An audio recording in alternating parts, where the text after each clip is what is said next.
ሰላም የተወደዳችሁ የአገሬ ልጆች እንዴት ናችሁ? በመላው ዓለም ያላችሁ ቅዱሳኖች በአገር ውስጥም በውጭም ያላችሁ እንዴት አላችሁ? የጌታ ጸጋና ሰላም ይብዛላችሁ። እኔ ፓስተር ዮሴፍ በቀለ እባላለሁ። ከማናይም የዝማሬና የወንጌል አገር አቀፍ አገልግሎት ነው። ይህንን እንግዲህ ተከታታይ ትምህርት በአምልኮ ዙሪያ ለመጀመር ይህንን ሚዲያ እንድታዩ እንድትገለገሉ ለእግዚአብሔር ደግሞ ክብር እንዲሆን እና ብዙዎች ደግሞ መዳን እንዲሆንላቸው ስለ አምልኮ ብዙ ሰዎች ዕውቀት የላቸውም እና ያን ዕውቀት በሰዎች ላይ የእግዚአብሔርን ሐሳብ የሆነው መሰረታዊ መጽሐፍ ቅዱስ የሆነውን ስለ አምልኮ እግዚአብሔር ምን ይላል የሚለውን እግዚአብሔር የሚወደው አምልኮ የቱ ነው በሚል ርዕስ ተከታታይ ትምህርት እንጀምራለን። ክብር ሁሉ ለእግዚአብሔር ይሁን። ኢዮብ 38 ቁጥር 6 ላይ የአጥቢያ ኮከብ በአንድነት ሲዘምሩ የሰው ልጆች ሁሉ አንድ ላይ እልል ሲሉ አንተ ያኔ የት ነበርክ ይላል። እኔ ምንም ነገር ከመጀመሩ በፊት እግዚአብሔር ይመለክ እንደነበረ የሚጠቁመን ቦታ ነው። የአጥቢያ ኮከብ በአንድነት ሲዘምሩ የሰው ልጆች ሁሉ እልል ሲሉ አንተ ያኔ የት ነበርክ ይለዋል ኢዮብን። ኢዮብ በጣም ከባድ መከራ ችግር ደርሶበት እግዚአብሔር ባውሎ ንፋስ መጥቶ ያናገረበት ቦታ ነው። ያ ክፍል አሁን ማውራበት ክፍል ባይሆንም ግን ከባድ የሆነ ኢዮብ ብዙ መከራ የደረሰበት ግን እግዚአብሔር ማንነቱን የገለጸበት ምዕራፍ 38 ላይ ክፍል ላይ ቁጥር 6 ላይ እቺ ጉዳይ ገብታለች። የአጥቢያ ኮከብ በአንድነት ሲዘምሩ የሰው ልጆች ሁሉ እልል ሲሉ አንተ የት ነበርክ ብሎ ይለዋል። ይሄ የሚያሳየን እግዚአብሔር ምንም ነገር ከመፈጠሩ በፊት እግዚአብሔር ይመለክ እንደነበረ የሚነግረን ሐሳብ ነው። ወዳጆቼ ይህ ክፍል እግዚአብሔር እንግዲህ ማንም ከመፈጠሩ በፊት ምንም ከመሰራቱ በፊት መቅደስም ምንም የትኛውም ኳየር የትኛውም ነገር ከመኖሩ በፊት እግዚአብሔር ይመለካል፣ እግዚአብሔር ይወደሳል የሚለው ቃል ይነግረናል። ኢያሱን እንደምታስታውሱት ከሙሴ ቀጥሎ ያለ የእስራኤል ሕዝብ የመራ ሰው ነው። እሱ እንደዚህ አለ፣ እኔና ቤቴ እግዚአብሔርን እናመልካለን፣ የምታመልኩትን ምረጡ አላቸው። ለምን? የእስራኤል ሕዝብ አስቸጋሪ ነው። ሙሴን ሲያስቸግር አይቷል። ኢያሱ መንገድ ላይ የመጣ ድንገት ጎራ ያለ የገባ ሰው አይደለም። ሙሴ ስር ያደገ ነው። አመራርን ያውቃል። የእስራኤል ሕዝብ ያውቃል። አስቸገሩት። ከግብፅ ይዘው የወጡት ጣጣ ብዙ ነገር አለ። ግን አንድ ነገር ነው አለ፣ እኔና ቤቴ እግዚአብሔርን እናመልካለን፣ እናንተ የምትመርጡትን ዛሬ ምረጡ አለ። አምልኮ ምርጫ ነው። ስለዚህ በቤት መመለክ ያለበት እግዚአብሔር ነው። በቤታችን፣ ጓዳችን፣ በህይወታችን፣ በኑሯችን፣ በእንቅስቃሴያችን ሌላ የሚመለክ ነገር እግዚአብሔር አይፈልግም። ለዚህ ነው እግዚአብሔር የሚወደው አምልኮ የቱ ነው በሚል መነሻ ትምህርት የጀመርነው። እዚህ እግዚአብሔር ብቻውን ነው መመለክ የሚፈልገው። በጓዳም በአደባባይም በፊትም እግዚአብሔር ብቻ መመለክ ይፈልጋል። ብቸኛ አምላክ ነው እሱ። ከሱ ውጭ ሌላ አምላክ እንዲመለክ እግዚአብሔር አይፈልግም። ኢየሱስ ክርስቶስ ጌታ ነው። እግዚአብሔር የሚወደው አምልኮ በሚል እየተነጋገርን ነው እንደምታስታውሱት። ቀጣይ የምንሄደው ቀጥታ ዘጸአት 15 ላይ ነው። ዘጸአት 15 በጣም የሚገርም ቃል ነው። ዘጸአት 15 መቼስ እግዚአብሔር ልብን የሚያሞቅ በጣም ደስ የሚል ሐሳብ ያለው የእግዚአብሔርን የልብ ሐሳብ የምናይበት ታላቅነቱን የምናይበት ደስ የሚል የእግዚአብሔር ሐሳብ ያለበት ነው። የእግዚአብሔር ሐሳብ በእስራኤል ሕዝብ የተፈጸመበት እግዚአብሔር ታላቅነቱ የተገለጠበት ክፍል ነው። ይሄ ክፍል የሚገርም ነው። ዘጸአት ላይ እንደምታስታውሱት ሙሴን እግዚአብሔር አዞ ፈርዖንን እንዲለቅ እስራኤል ሕዝቡን እንዲለቅለት እግዚአብሔር የኪዳኑ ሕዝብ እንደሚፈልገው እግዚአብሔር ሙሴን ላከው። ፈርዖን እምቢ አለ፣ ልቡ ደነደነ። ሙሴ ደጋግሞ ላከውና በ10ኛው ምልክት ላይ እግዚአብሔር ታላቅ ነገር አድርጎ እንደለቀቃቸው እናውቃለን።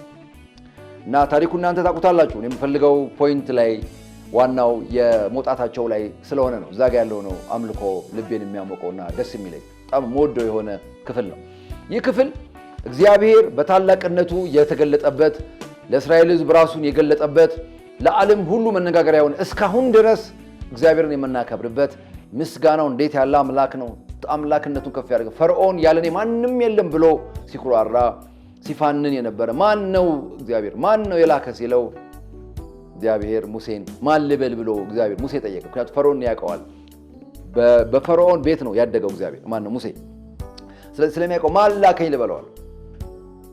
እና ታውቁታላችሁ በታላቅነቱ እግዚአብሔር እንዴት ራሱ እንደገለጠ እኔና እኔ ብቻ የምኖር የዘላለም አምላክ ታላቅ አምላክ ፈጣሪ እኔ ብቻ የሆንኩ ጌታ እኔ ብቻ መሆኔን በደንብ አድርገህ ገለጸለታለሁ። ባጭር ቃል እግዚአብሔር ገለጸለት ታላቅነቱን ኃያልነቱን እና ያለና የሚኖር ብሎ ገለጸለት። ሁሌም የሚኖር እውነት ነው። ፈርዖን ጠፍቷል። ታላላቅ ነገሥታቶች አልቀዋል፣ ሞተዋል። አሁንም ያለ እግዚአብሔር ነው። ወደፊት የሚኖር እግዚአብሔር ብቻ ነው። እግዚአብሔር ታላቅነቱን የገለጠበት ክፍል ይህ ክፍል በእውነት በጣም የሚገርመኝ ነው። ስለዚህ እግዚአብሔር እዚህ ቦታ ላይ ይዟቸው ሲሄድ ዘጸአት ምዕራፍ 15 ላይ ባህሩ እንዴት እንደተከፈለ ከዛ ደግሞ እንዴት አድርገው እንዳለፉ የምናውቀው ነው። እስራኤልን ያሳለፈ የኪዳን ልጆችን ያሳለፈ ባህር ቀይ ባህር እነዛ ፈርጣማ የሆኑትን የፈርዖንን ጋርዶች በዚህኛው ዘመን አጠራር ሪፐብሊካን ጋርድ የሚባሉ ቤተ መንግስት ጠባቂዎችን ሊያሳልፍ አልቻለም። ባህሩ ፈረሶቻቸው ትልልቆች ናቸው፣ እነሱ ትልልቆች ናቸው። ባህሩ ንክ እነሱ ሲገቡ ጠብቆ ንፋስ መጣና ከደነው ይላል። የሚገርም ቃል። እነዛ ምስኪኖችን የኪዳን ልጆች እህሎቻቸውን፣ ዕቃቸውን፣ ፈረሶቻቸውን፣ ሕፃኖቻቸውን፣ ሽማግሌዎቻቸውን ይዞ ያሻገረ ባህል ግብፃውያንን ሊያሻግር አልቻለም። ይሄኔ ነው እንግዲህ የእግዚአብሔርን ታላቅነት የተገለጠው እዚህ ቦታ ላይ። ምን አለ? በመጀመሪያ በዚያን ጊዜ ይላል ምዕራፍ 15 ላይ ሙሴና የእስራኤል ልጆችን መዝሙር ለእግዚአብሔር ዘመሩ፣ እንዲህ ብለው ተናገሩ። በክብር ከፍ ብሏልና ለእግዚአብሔር ዘምራለሁ። ፈረሱና ፈረሰኛውን በባህር ጣለ። ጉልበቴ ዝማሬ እግዚአብሔር ነው፣ መድኃኒት ሆነልኝ። ይህ አምላኬ ነው፣ አመሰግነዋለሁ። የአባቴ አምላክ ነው፣ ከፍ አደርገዋለሁ።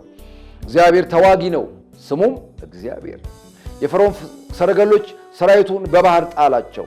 የተመረጡ ሶስተኛው በኤርትራ ባህር ሰጠሙ። ቀላያትም ከደናቸው፣ ወደ ባህርም ጥልቀት ወደ ድንጋዩ ሰጠሙ ይላል። ቁጥር 10 ላይ ነፋስም ነፈሰ፣ ባህርም ከደናቸው፣ በኃይለኛ ውኆችም እንደ አረር ሰጠሙ ይላል። ክብር ለእግዚአብሔር ይሁን። ኢየሱስ ክርስቶስ ጌታ። የሆነውን ነገር ባይን ያዩትን ነገር ዘመሩት፣ ገጠሙት፣ እዛው ዜማ ሰሩለት። ክብር ለእግዚአብሔር ይሁን። እግዚአብሔር ላደረገው ለታላቅነቱ ምን ያህል አመስግናቸዋል፣ ምን ያህል ዘምራቸዋል። ሙሴና ይላል መሪያቸውን ላይ ሙሴና የእስራኤል ልጆች ይህን መዝሙር ዘመሩ ለእግዚአብሔር፣ እንዲህም ብለው ተናገሩ ይላል። የሆነውን ነው። በክብር ከፍ ብለዋል። ፈረሱና ፈረሰኛውን ጣለ። ጉልበቴ ዝማሬ ነው፣ እግዚአብሔር መድኃኒት ሆነልኝ፣ መድኃኒት ሆነላቸው። ጉልበተኛውን ሰጠመ፣ በባህር ሰጠመ፣ መድኃኒት ሆነልኝ። የአምላኬ ነው፣ አመሰግነዋለሁ። የአባቴ አምላክ ከፍ አደርገዋለሁ። ላዩት ነገር ኢሚዲየትሊ ወዲያው ምስጋና ጀመሩ።